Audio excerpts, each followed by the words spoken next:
James, what are the non-negotiables for you in your everyday routine? Non-negotiables for me in my routine are going to involve things like training every day, actually focusing on the diet that I have, doing something to actually stimulate my mind, my brain, reading, actually like pick up a damn book is very helpful for me, keeps me focused. I write every day. It's just something for me that has very organically in my life helped. And I don't mean like writing, like journaling in a paper. I always type, but that kind of creative outlet helps me, and I communicate well via writing, and I have lots of writing projects, so that helps me keep that sharp. And then also just pouring into my family. I'm a family man, dad of 3, married, so that's a non-negotiable for me, 1,000%. Absolutely. You are definitely one of the most disciplined guys that I know. You're always just James Appleton on point. And to that point, what is the importance to you of discipline? Because that's something that's just who you are to me, is James Appleton is the disciplined guy. Well, I appreciate that. Dude, it's discipline is something that you just naturally kind of build over time because you refuse to stop doing something. Like you refuse to allow yourself to like let yourself off the hook. And you have to have a goal. Like it's built. So it's like if you have a goal, you're going to do what you need to do to get to that goal. And if you let yourself off the hook, you're not going to get there. So you don't really seek to build discipline. It just naturally becomes a side effect of how you live. It just becomes part of what you do by actually holding yourself accountable to do the things you said you're going to do. I know it's like a buzzword on the internet, but like building discipline, yeah, you don't choose, dude. You just choose to do the thing, and it's just what comes out of that pursuit. Yeah, to me, discipline is always making the choice to do the thing that sucks over deciding to sit on the couch. It's as simple as that, and it's as hard as that. That's exactly what it is. I mean, it's like you have to hold yourself to a standard of some kind, and most people don't, but that's also why they lack the same discipline. It's like you can't hold yourself to even do what you said you're going to do. Then how can you hold yourself to do anything else? So, again, you could choose the standard for your life, which is going to do what you said you're going to do, which is going to involve the discipline, whether it's in the gym, whether it's in your relationship, whether it's at work, whether it's that thing you've been wanting to do for so long, but you just haven't gotten it off the ground. It's up to you to do it. So if you can't hold yourself and be disciplined to your own words, like what are we doing? What are we doing at that point? You know what I mean? Yeah. What's the value in doing all this hard stuff that you do? You're always working out. You're always writing. You're always running your business. You're always being a dad. You're doing all of those things all the time. And those are all hard things to do. But what's the value in that? Because I see a lot of people choosing to do the easy things, and then they're constantly complaining how their life sucks. Yeah. Now, isn't it funny how there's such a correlation to the people who have no problem doing hard things and doing them for a long time and what they have versus the people who don't, right? Like they're always bitch and whine and complain that, oh, this person has this, that's why they have that. And it's like, no, dude, they just have that because they just held themselves to a standard to get that stuff. You were asking about, I'm always doing these things. It's like, because that's the life I've chosen. That's the standard I've set for myself to make sure that, the things that actually matter don't get left behind, in terms of my business. Like I want to be in control of my own life's destiny. So I have to do the work to make that. Is it hard? Hell yeah, it's freaking hard. My family, like, dude, if I don't have them, what do I have? So I got to pour into them, and my health and fitness. I mean, that's really the foundation. That comes before the family. That comes before anyone else. Without that, we're not here. I live the life of somebody who doesn't do anything for their health and training, fitness, diet. And quite frankly, I got the results that came from someone who doesn't do anything, who doesn't actually prioritize it. And I don't want that life anymore. So I'm always moving away from it. I'm pushing myself forward so that I'm not that person anymore. So those are the reasons why I do the things I do, them because they matter, because I prioritize the shit that actually is important in life instead of just saying, oh, I'm going to do the easy thing, which is always going to be defaulting to doing nothing. I prefer to do more. Seek to do more. That's your business. It makes a lot of sense. So that's it. you're human. I'm human. Everybody's human. We have days where we don't want to do it. The thing that we want to do or need to do sucks. And you and I both collectively hate motivation because motivation is a temporary thing. We all need it occasionally, but it's not the basis of doing this kind of stuff. Motivation is equivalent to eating a candy bar and getting a quick sugar buzz, but that's not the energy you're going to need to do a hard thing all day. It's just a tiny little bit that's going to push you through for a little short period of time. So when things maybe aren't going your way, I know you started this business last year and you did incredibly well. Most first year businesses don't take off like yours did. There's a lot of challenges that come with that. Losing, a ton of weight comes with a lot of challenges. And there's always periods where you're going to fall off or be in the trenches and not want to do it anymore. So how do you get through that? How do you overcome that lack of focus or that undisciplined old brain that you had when that time inevitably comes? No, I actually love that you said that. How do you overcome the old brain? Because old you is always right freaking here. The reason every day I go to that gym in my cold ass garage where right now it's 10 degrees and it's 10 degrees in the garage too. I don't want to be there, but every single day I go in there is one more day removed from that older, shittier version of myself and one more day closer to like what I'm trying to get. And it's been over a decade of doing that. It is just keep showing up over and over again. But, you were talking about motivation before. Motivation's good to like get you started, but it's an emotion, right? Like when you operate on emotions, some days you're up here, some days you're down there. That's, there's no way, it's no way to run a business. That's no way to run a life. You have to have a standard, right? So like take sports, for example. The New York Yankees have a standard that is higher than the Cincinnati Reds. You're in Ohio, the Cincinnati Reds. There's a reason the New York Yankees are the New York Yankees and they have these high standards. Whereas when we don't have those standards, like we're not going to show up. So if like you rely on this like stuff like motivation, you're going to have good times, but you're going to have more times where you're not really feeling it. And like everything with motivation, it eventually runs out, which is why operating on your discipline and having that standard that you set, which is the non-negotiable for your own life. And that's going to be different for everyone. You're going to set that. And cool, like you might hear this podcast and hear what I'm saying, say, oh, I operate to a standard too. It's just not mine. It's not the same as yours. Cool.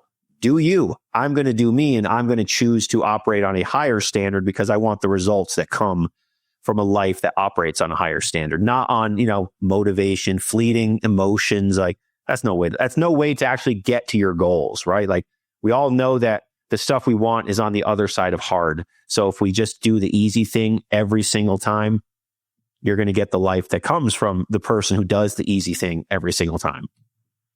Do you have anything that you say to yourself, maybe a quote or something you heard or something that somebody's told you when you get in the trenches and you don't want to do something? Say it's -10 out there in the Adirondacks and you don't want to go in the gym. Do you have a little thing you say to yourself before you walk out the door? I tell myself that I'm not a bitch, actually. And that's what I tell myself. And because by telling myself that, I remind myself, oh, I'm not going to cower because I don't feel well or because it's cold or these like really lame situational excuses we tell ourselves. Oh, I had a busy day. I can't go to the gym. Oh, I don't really feel like it. Like, to me, yeah, like bitches do that. Whereas people who actually get what they're looking for in life over and over and over again show up because of the standard, because of that's what they're going for. So that is honestly what I tell myself, for better or worse. I remind myself that, oh, I'm not a bitch.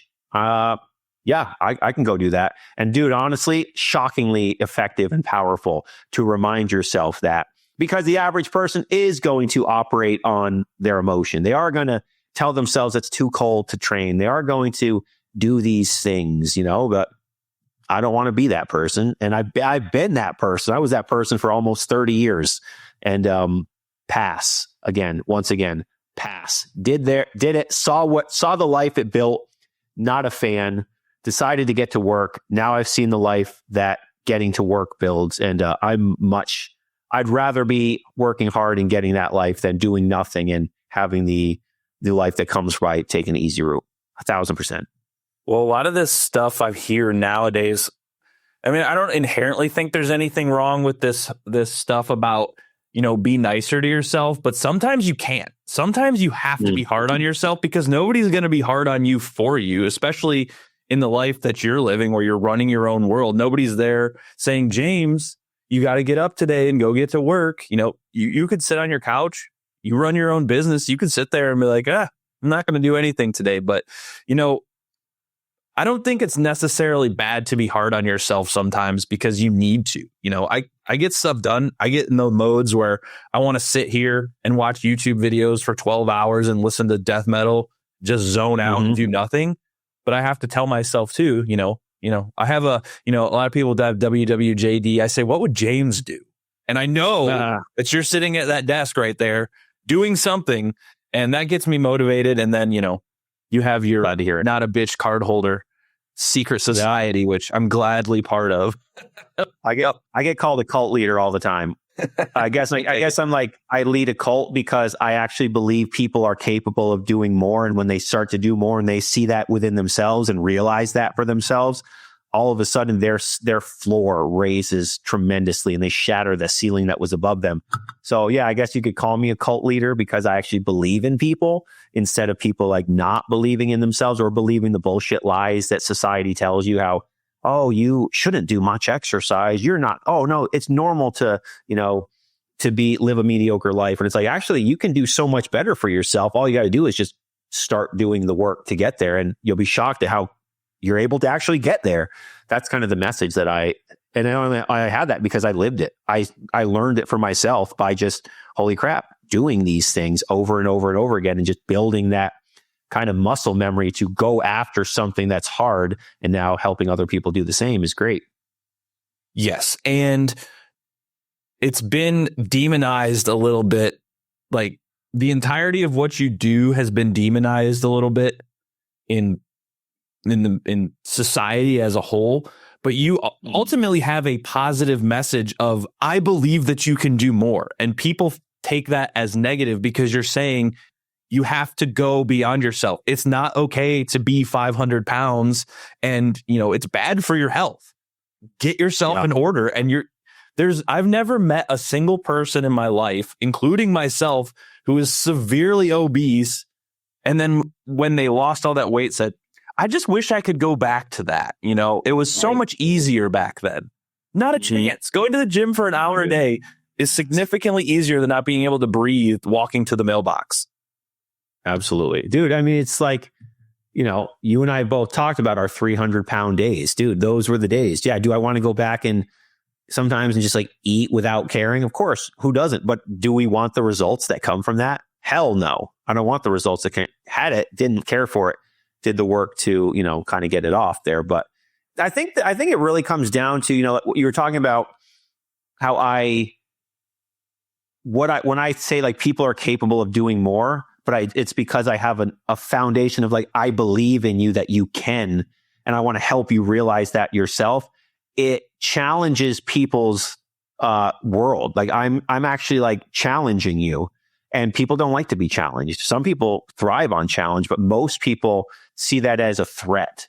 They see that as, I'm changing the status quo, the comfort, by encouraging you to go out into the wilderness and become a man, for yourself. And when you do, you come back stronger, more capable, more experienced, with more wisdom. Like that same mentality happens when you realize that. And dude, honestly, yeah, I love, I work with people on like a fitness level. But I love more than them saying like, oh, I lifted some more weight in the gym today than I've ever done, or I hit a PR, or, I've dropped a couple pounds this week. Dude, what gets me so freaking fired up is when they say they showed up when they didn't feel like it, or normally they wouldn't have, but they still showed up. Or they didn't feel well, but they still went to the gym and they had an unbelievable workout, whereas normally they wouldn't have. Or they all of a sudden got themselves to do something that they've been procrastinating about and just kept putting it off. They said, no, I'm putting an end to that. And they go do whatever it is. That's the stuff. That's the mindset changes that fitness brings. But that's what changes your freaking life, is when you rewire your brain. And dude, nothing does it better than the hard work you put in a gym, as an example, for your physical fitness. Like, you see it through. It doesn't get much harder than doing physical stuff. And when you do it over and over again, you realize, oh, I am strong. I can do this stuff. And then that funnels into how you show up over here in life, with your marriage, with your job, with your career, your aspirations. That's what gets me really fired up. Yeah, like, people lose weight, cool. That's your goal. I love that you're getting towards your goal, but doing something because of a standard you've set for yourself is so much better, because that's big picture shit. That's long-term shit right there. Yes, absolutely. And it's funny when people see you where you're at. You've been put on this pedestal because you're the guy that built the business. You're the guy that hiked the 46 and built a successful podcast around this. But before you did all that, you were just a guy who lived a normal life. You had a job like everyone else. So I've watched you go from just James Appleton to this badass dude over the last, 5 years when we met each other or so ago. And it's awesome to watch you. And then you're changing people's lives for the better. That's your whole job. That's what you do, is make people's lives better for them just by telling them, I believe that you can do this. That's important to have those people around you. It's very important, because the other day I was going for a lifetime PR in the gym and I was going to wimp out. One of the coaches there at the gym said, dude, put on that extra 10 pounds. You can do it. I watched you lift the weight just now. You can do this. That's important to have those people around you. If you have people, a majority of the people tend to be conservative and not like politically conservative. Oh, that's too heavy. I can't. Why would you do that? You're going to hurt yourself. Oh, did you hurt your back doing that? That's a constant thing you hear when you do any sort of exercise. But you need that person that's going to go, no, you're capable, man. Don't get out of your head. Worst case, you drop it and you just don't hit it. Don't be scared. You're challenging people unintentionally when you say, like, let's say, like, you take your big lift the other day. You lifted all this weight. Most people can't fathom the amount of weight that you lifted off the ground. Deadlifting, what was it, 500 pounds? They can't fathom that concept. So you're, again, unintentionally flipping the mirror around on insecurities that another person has, which is, I'm not pushing myself in the gym and experiencing, like, getting stronger and seeing progress. Like, it has nothing to do with the amount of weight on the bar. It has to do with the fact that you're unveiling their insecurities out of no reason, no, fault of your own. It's just what happens when you're going after something that is bigger than you. And people realize, oh, I'm not going after something because I feel, dude, inside, like, we all have this like, as I use the phrase a lot, this like sleeping giant inside of ourselves that needs to be woken up to realize, like, what you actually can do. So that's why, by challenging people to wake that giant up, you're showing them that you can do more, because I think everybody inside has the desire. And if they, you get like internet trolls who are like, I don't have that desire to do more, to be a better version of myself, or to experience my true potential. They'll type away on their keyboard. You want to see somebody who really is insecure about how little they're actually doing. It's that person. Because we all know that we have the desire to be our best, to look our best, to perform our best, to, just show up as the best. And if you don't, well, then there's some issues that I guarantee you're dealing with inside that are issues that I don't care to deal with, because you're so far removed from what you're actually capable of, that you need to get stuff figured out. But, that's how I feel. And that's what I feel like you're doing when you share those wins of, like, the gym as a prime example, flipping that mirror around on people. Yeah. And that's, oh, that depth wasn't exactly perfect by the rule book. You go put it on your back and squat it then. Okay. Yeah. Let me show you how much I don't care about your comment about the depth of my squat or the depth of this or that. It's like, who cares, dude? You go put that weight on and get half that far. Yeah. Yeah. No, I'm But proud of you, dude. You're doing, and watching you, dude, talk about training, like, I've watched you. I feel like I remember when you first squatted 300 pounds and now you're 400 pounds. Like, it's a large amount of just slow and steady progress in the gym. And what does that do? Slow and steady progress in the gym seeps into slow and steady progress in other endeavors in your life, because fitness is that catalyst that moves the needle forward. And it's just, dude, it's just so awesome to watch it unfold for people like all the freaking time, all the time. Fitness is what moves the needle forward in your life, not just, weight lifted or pounds lost.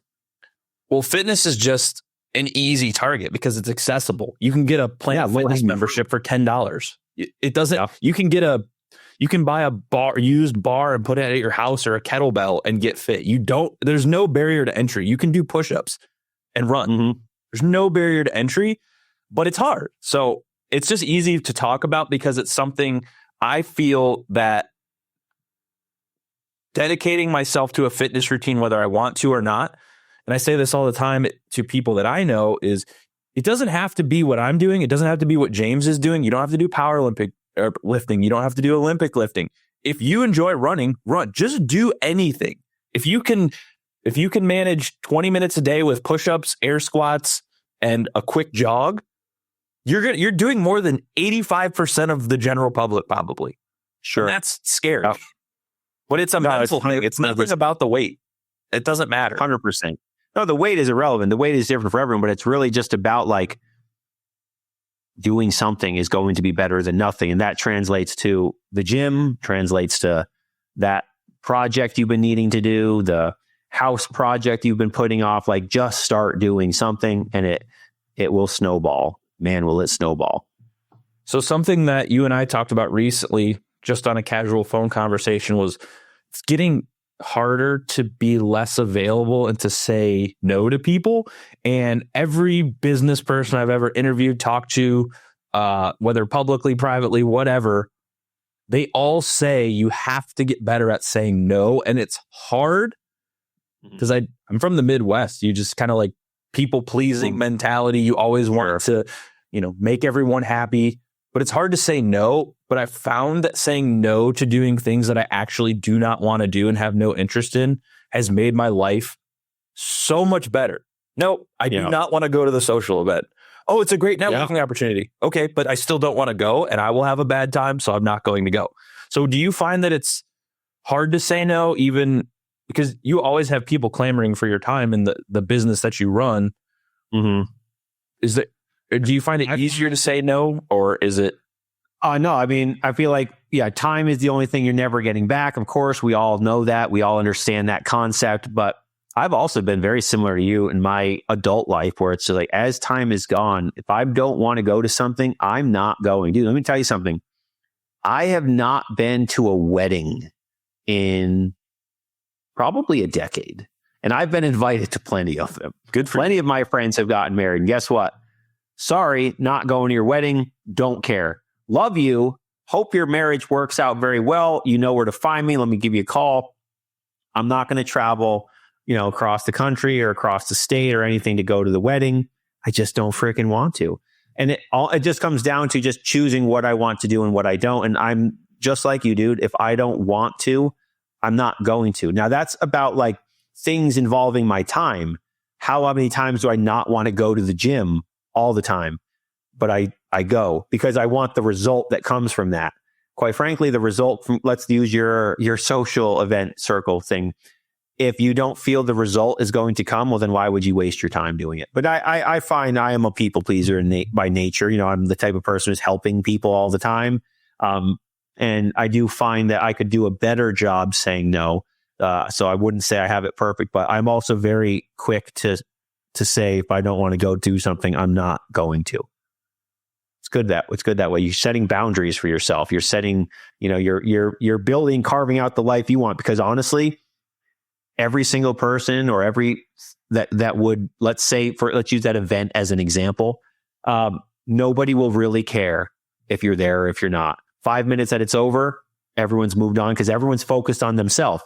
So why shouldn't I as well? Now, that's not to say don't help everyone, because that's what we should be doing, is helping each other. But there's a different, it's like a different subject in terms of what we're talking about, from how I view it, at least. Well, I found that those kind of social events don't ever really get anything done, because in school you go and everyone's always saying you have to network, you have to go to these events and meet people. And I've been to hundreds of events, and all that ever happens is everybody gets trashed. They talk a bunch of shit about other people, and then they go home, and any business connection you may have made never goes anywhere. They just kind of fade off into existence. You never see them again. How many hours I've wasted talking to drunk people that don't remember who I am the next day. I just wasted, 20 minutes each person with this sales pitch. Basically, that's what you're doing at these events, is having a subtle sales pitch for yourself. And it's just never led to anything. It was the wasted time.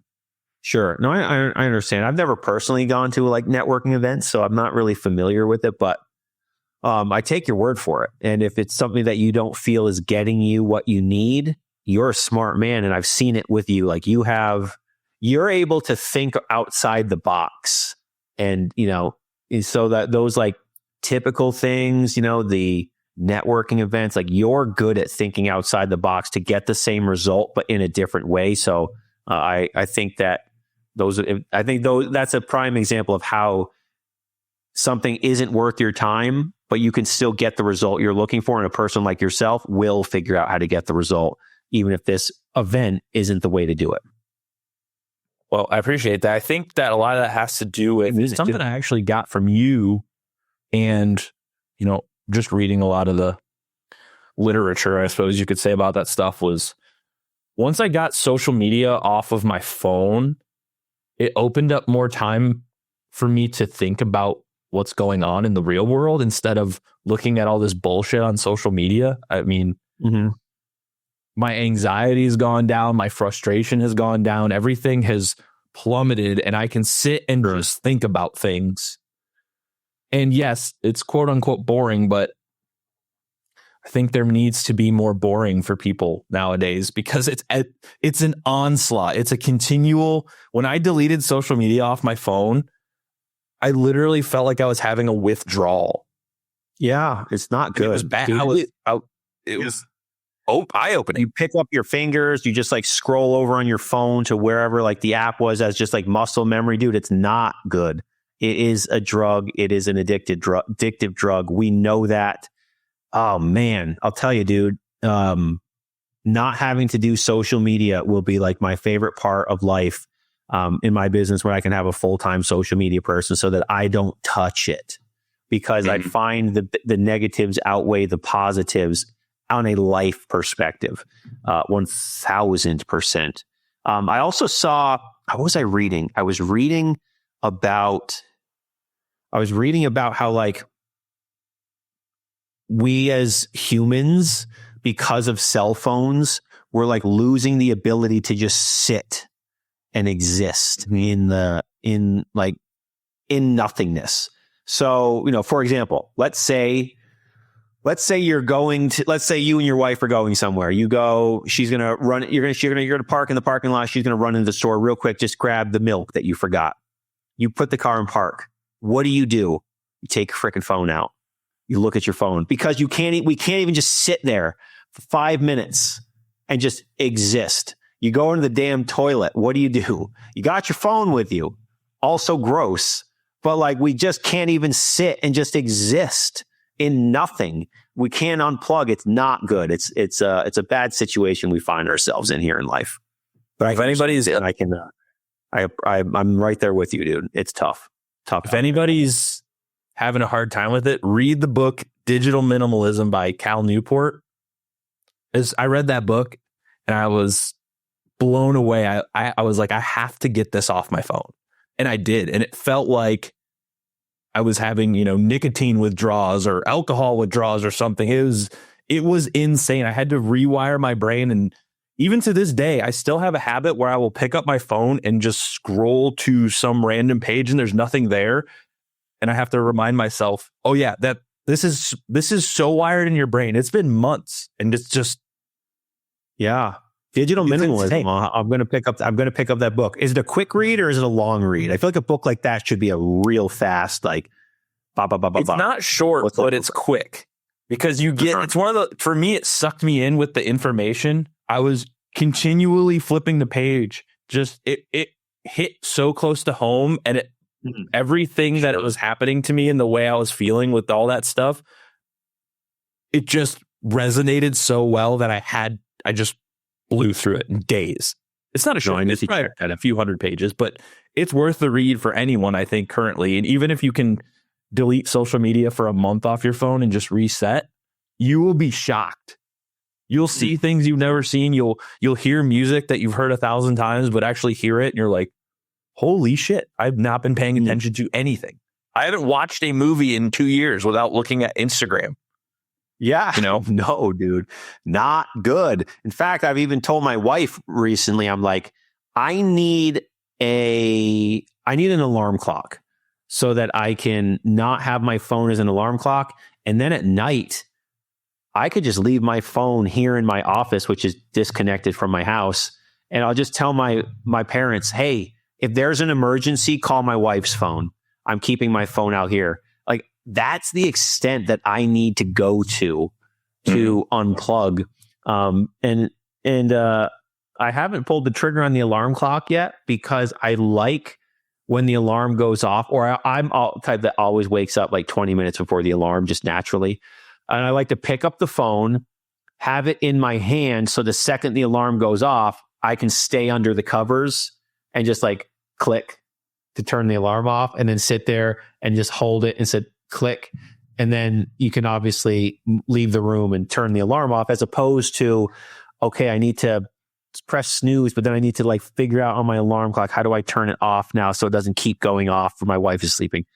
It's a struggle. But dude, I need to make some improvements there. I need to make some improvements. They all 100%.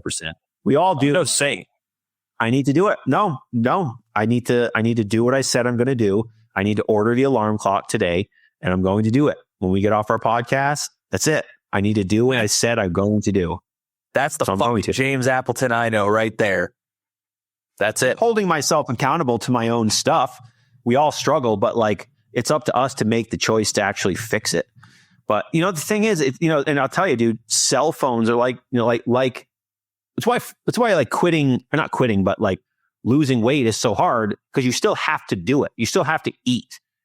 Stop. I've never had to stop smoking, but you can just stop and not do it anymore. Yes, it will be hard, like any addiction, but you're still going to use your phone. So yeah, finding that discipline is always a challenge, 1,000%. Yeah, 100% agree. Because we still pick it up. We still pick it up 100 times a day. Yeah, it's ever present. I've considered buying a flip phone and just saying fuck it and just not having a phone. Like, no, it's smart. It's smart. I found for me, because I've had the same discussion with my wife, it's the GPS app that I would miss.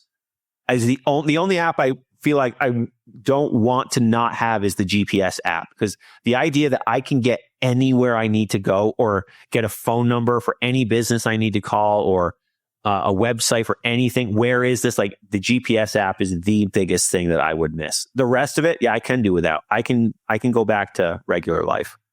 I miss Spotify so much. I love listening to just nasty death metal all the time. It's ever present. Well, you're sure you have your CD booklet probably somewhere in your house. Just get your CDs out and find yourself a CD player stereo like from the 90s and just let it rip. I had a conversation with my buddy the other day. I said, I remember when I was a teenager, I'm getting into fucking old man status now. I said, I remember being a teenager and going to Florida with my parents for vacation. I just turned 16. They didn't have GPS or anything yet. And I remember taking an atlas and driving to where I needed to go from this place I'd never been, and then using the atlas to drive back to the hotel. And I was totally fine. And now I can't get anywhere without my cell phone. I have no concept of where anything is. It's sad, dude. It is sad, dude. My band's first tour, we had a binder of MapQuest printouts.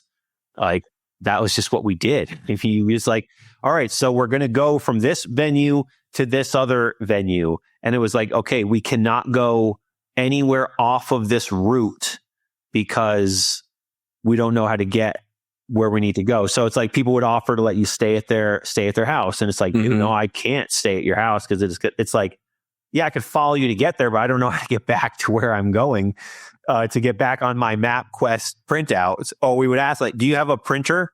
You have a printer at home? And nobody had no kid who comes to a metal and hardcore show, in around the country at that time frame had a freaking printer to print out directions from their house. So it was just the struggle was real. But yeah, I remember those days. Those GPSs, dude, they have changed the world. Though I'll be honest with you, I think the idea that I can get anywhere I need to go as a bottom line guy, I'm okay with it because I need to get where I need to go. Can I get there with this? Yep, great. I don't care about the other stuff. Am I lost without it? Yeah, sure, 100%. But I accept it and I outweigh the ability to get where I need to go. Having that map, digital map, is just so helpful. So helpful. Amen. Well, I know you have a hard deadline. We're not going to get through what I wanted to talk about. We're going to have to do a part 2 because you have so much cool stuff to offer. But you have this incredible backstory of, you post it all the time. You post this picture of you when you were big, fat, whatever. And then you post this picture side by side of it where you're fucking shredded to the gills, 6-pack. Just what was that? What was the tipping point for you where you said, fuck this, I have to stop? It's always a decision to be the new person. What was that tipping point for you?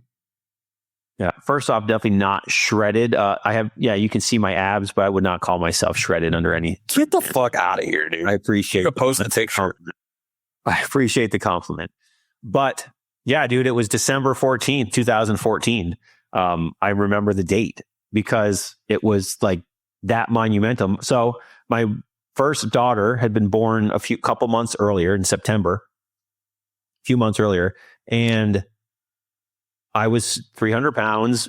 During the wife's pregnancy, I didn't make any changes to be like, oh, you're going to be a dad now. I should probably become a man too, instead of being like this man child that I was. I had just finished, I was late 20s. I had toured in a band for all of my 20s. So I had lived that extended child lifestyle for a long time. Didn't become a man in my mind. Even during the pregnancy, when it's most people say, okay, I got to straighten up. I got to get things going. Yeah, my career was good. That stuff there was good. But other than that, still like a total man child. And she basically rolled over in bed and said, we're talking. And she's like, so what's your end game here is what she asked me. And she's like, we have a daughter now. So, and what she was referring to was not just the fact that I was 300 pounds now. It was that I'm just a freaking child. It stung, dude. It was a huge wake up call and just it just freaking stung. And so super embarrassed, super just disappointed in myself. I texted a buddy who was a personal trainer, dude, I need some help. And that was it. Now take us to today. I'm still on that journey. That journey started that night though. And now I'm still in my mind, I'm still that dude, but every day I fight to be further from that dude as opposed to going backwards to be closer to back towards him. But that was the moment. That was the changing factor. In fact, I rolled over to my nightstand, flipped open my freaking flip phone, sent him a text message, right? Where you had to press each button, however many times the letters, were on there. So speaking of flip phones, that was it. That's the moment. No, that's amazing, man. That is self-reflection in its most crucial form, its most raw form.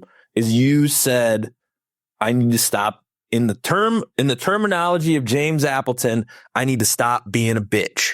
And you did. It's why I had to. That was it. I'd be like, dude, am I going to be the man that my wife needs? Am I going to be the man that my daughter needs? Or am I just going to be one of those shitty ass men who are just like children and don't do the things that a person worth following does? So I had to be the leader. Started with getting my own stuff in order, and that was it, dude. But I say it all the time, cue the Rocky theme music. That was the beginning of when it started, and I just kept showing up. That's it. I started doing some body weight workouts I found on the internet and through my buddy who I texted on my dining room floor. I did that for a few months, just consistently. I started eating meat and vegetables. Is it boring? Yeah. Does it work? Yeah. I just started doing the things, the real boring stuff. And over time, because I kept showing up, regardless of like, I don't even remember when the first time I stepped on the scale was, but I do remember I had lost over 10 pounds by the first time I stepped on the scale again, because like at that point, it wasn't about that. It was about, I need to fix this. What the scale says doesn't even matter. This is a long-term, this is a lifestyle shift that I need to do. So the scale will, oh, great. It went down 10 pounds. Awesome. Like that was all that mattered. It didn't really matter at all. It didn't faze me because I knew it was making lifestyle changes, not just like want to drop some weight. You know what I mean? Yeah, you cannot beat this into people's heads enough because there's so much bullshit on the internet, and it's unpopular to say this, but there's no easy way to lose weight. Ozempic is the short-term fucking solution.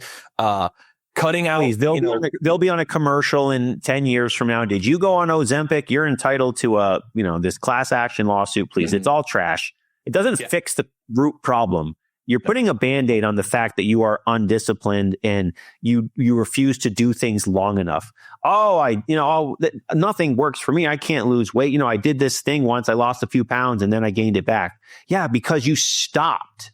Yes. You stopped doing the things, or you didn't do it long enough. You didn't change your lifestyle. You just thought it was, you looked at training and fitness and dieting as like a magic pill, when in reality, it's like, no, you build it into your lifestyle. It becomes your standard, and it's just what you do. And then those things become side effects, the weight loss. And that's just how it is. I might have gotten a little fired up there, but that's really why, like when I hear these things about surgery, this and freaking Ozempic, that, I'm just like, why don't you just do the right thing and do it for a year? And then let's talk at the end of the year and see where you're at and see where your mind is at too, because you did the work to do that. I know 2 people who have gotten the bariatric surgery or whatever, where they put the clamp on your stomach. And I don't know if it's just, bad correlation or whatever, but both of them got cancer. Both of them. Not surprising. 2 for 2. But I mean, I only know 2 people. So in my mind, I'm like, no deal ever. I mean, I would never do that anyway, but that's just, there's no shortcut. And this might go against whatever, every diet that's out there, whatever. It's literally as simple. I say this to people all the time. If you weigh your food and count your calories, if you want to eat 2,000 calories of fucking Fruity Pebbles every day or 2,000 calories of steak and broccoli, you will lose weight if you put yourself in a calorie deficit. If you find out what your like base metabolism is and subtract 300 calories for a long time, you'll be fine. It's not the healthiest option, but if you can't live without a Snickers bar, you can build it into your diet at whatever that is, 290 calories probably for a Snickers bar. You don't have to live this miserable, it's better for your long-term health to eat vegetables and fruits and all that stuff or whatever and meat. But it's so simple to lose weight. It's literally calories in, calories out. Anybody could do it. But they have this like, oh, well, nuts are better for you to lose weight than like, no, it doesn't matter. You could eat dirt if you get 2,000 calories of dirt. Yeah, if you're like trying to drop body weight, I mean, it is a math equation for sure. Mm-hmm. But like it's bigger than that. It's like building a lifestyle where it's a part of what you do is the long-term approach. And you need to, commit in your mind to a long-term approach.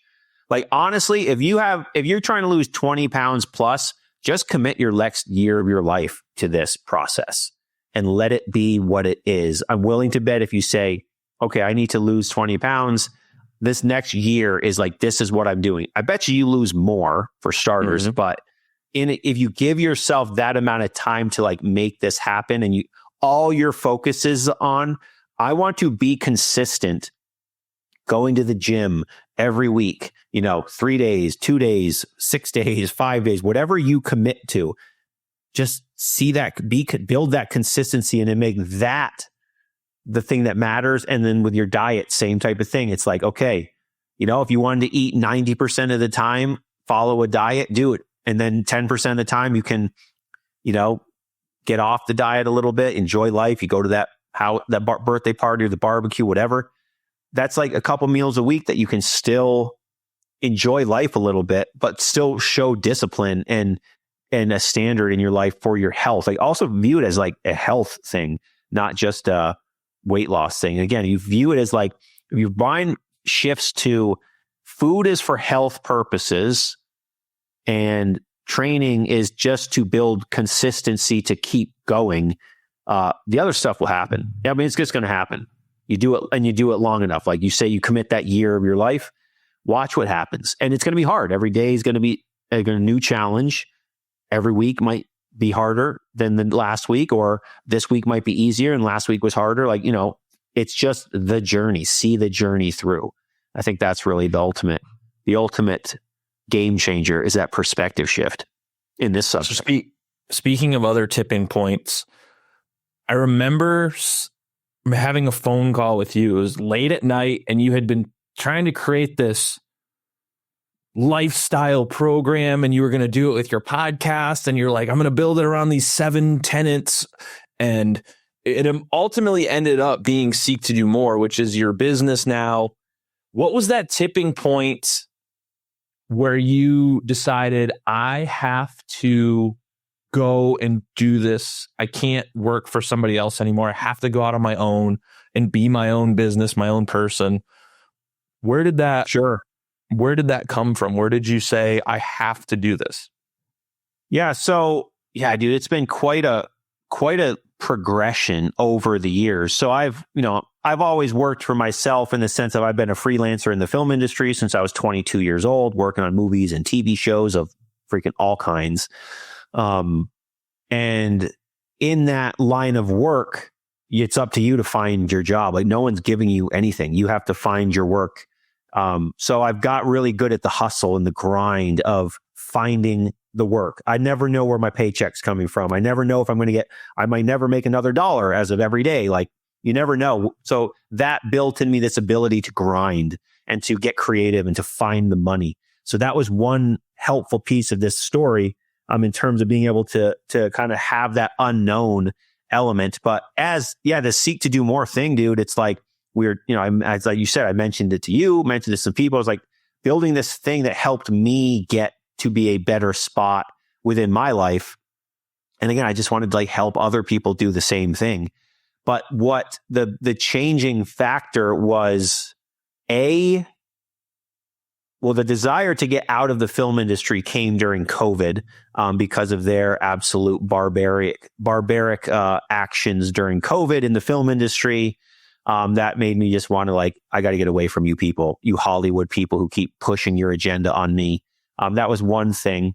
Another thing with COVID, my wife was a nurse for 12 years. She got fired for not taking the COVID jab. And if that was another element, was like, oh, we really have to be in control of our own destiny. So all these things were like the building blocks to, I need to not need Hollywood. You need to not need an employer, and we need to completely depend on ourselves completely. So that's to set the stage. Now, when did this happen? Was July 2023 when the Screen Actors went on strike. You probably remember that. The writers and Hollywood screenwriters were all on strike. So I was on a TV show and we went on strike. We went on strike. They went on strike. We didn't go on strikes, but they're on strike. The industry shut down. So once again, it was like, holy crap, dude. It's like, my entire livelihood is being affected by this union and these people. Like our union's not on strike. They are. And that was 6 months, right? Like, it's like, once again, it just was like, you are relying on someone else. So I said, okay, we went on strike and I said, this is it. I'm going to go ham and make this happen. So I was like, I have this thing that I built for people that I can help them with. how can I make this a thing that will work and be an actual business? So over time, figuring things out, thinking, game planning, books, learning things, all the stuff that is involved with like the actual Seek to Do More program is what helped me build it into, a six-figure business in 1 year, because I learned the things by fulfilling my daily commitment from Seek to Do More of learning every day. Like I got very strategic with what I was doing. But those are the catalysts. All those things just kind of built and built and built. And then during the Hollywood strike in 2023, it was go time at that point. And 2024 became the year of transition where like the film industry became my side hustle, and this business is my full-time grind. And 2025, same thing. Like that, I might take a film job here and there, a short little thing for like a few days at most, if it makes sense, and just to make some extra quick coin. But that was the transition point, was the Hollywood strike. And I think it's very fitting in terms of a story that I'm getting out of Hollywood when Hollywood decided to stop working. And it had nothing to do with me deciding to stop working. It was being tired of being, on the other side of the spectrum. I want to be in control of all of that stuff for me and my family, ultimately. Yep. You're a man of your own destiny, which I admire in you and I appreciate. And the last question, I know we're running close here. It has to do with risk. Risk, I would say more people are terrified of taking risks than dying or public speaking, both. How do you manage risk? Because everything that you do is risk based. You left a career that you've done since you have had a career. You have a family to take care of. All that's on the line. All these are huge risks to a lot of people, and they're terrified. How did you do those risks without falling apart? It's a great question. It's something you're figuring out still, like every day. Like every day I come into my little office shed here. I'm like, okay, what are we doing? There's no real like game plan here. Like, what can we do? There's the old saying, no risk, no reward. So you do have to realize that. You also have to realize that, yeah, there is risk, but then you come back to no risk, no reward. Within that, I know like a lot of very successful entrepreneurs will say that the most successful people mitigate the risk and they learn from other people's mistakes, as opposed to like go make mistakes and learn from it. Yes, you should always learn from it, but you can also seek to learn from what people who came before you did that did work or didn't work, and just emulate that. But at the end of the day, dude, you have to take a risk and you have to bet on yourself. And I found shifting your perspective to away from like, what happens if this doesn't work, and shifting it to, well, what happens if it does work, is enormously impactful for how you view what you're doing. But also the idea of you're taking a risk by betting on yourself. That empowers you and raises you up to the next level that you need to be at mentally to actually pursue what you're doing. And you can tell yourself, no, like, it's going to be hard. I don't know where the money's coming from. I don't know if this will work. And dude, neither did Steve Jobs. You know what I'm saying? Like, that's every business. You don't know if it's going to work. So again, you can do all the things you can do to mitigate risk, to learn from other people, see what other people are doing, what's working for them. But at the end of the day, you are going to have to say, am I worth betting on myself or am I not? And if you're not, and if you don't believe you're worth betting on, well, then I think there's time for you to look in the mirror and do some inner reflection to find out, why don't I feel that I'm worth betting on? What do I think I need to do to make me feel even competent to do it? And dude, as far as feeling like, every person who runs a business is going to feel like, what am I doing? Who am I to do this? Like, everybody feels that way. I have a person, a good friend of mine has a multi-million-dollar online fitness business, and he has the same struggles. Like, what am I doing? I don't know what I'm doing. It's like, dude, your business has multi-millions of dollars. I think you do know what you're doing, but at every level, you're going to feel that way. And I have another friend who has a multi-million-dollar barbecue seasoning sauce company. He's told me, if you don't feel like if you don't feel like burning your business down once a week, you probably aren't really doing things. You're probably not doing something wrong. So I was like, he said it obviously with a laugh, but it's like you can still do these things. And at every level, you're going to feel the feelings that you feel. But at the end of the day, it is like a jump in the deep end, sink or swim. Are you willing to bet on yourself? And, no risk, no reward. All those things are really, it's just what you'll have to deal with. And, let it rip. Honestly, just let it rip. All right. Well, I know you got to go. So where can people learn more about the one and only James Appleton and seek to do more? You can find me on Instagram at James Appleton 46. You got to go to seek2domore.com. Instagram is also seek to do more. Those are my main hangouts. And then, I have another website, 46outdoors.com. That's kind of the umbrella of everything I do is over at 46outdoors.com. But those are my main hangouts. That's where you'll find me. And I hope you guys feel that you are worth betting on, because what a difference it's going to make when you jump in the deep end and you just go after it. I think you'll be very surprised at what you're capable of doing. All right, James. Well, thanks for being a bad motherfucker and being a better friend. So I appreciate that, man. I appreciate you likewise, dude.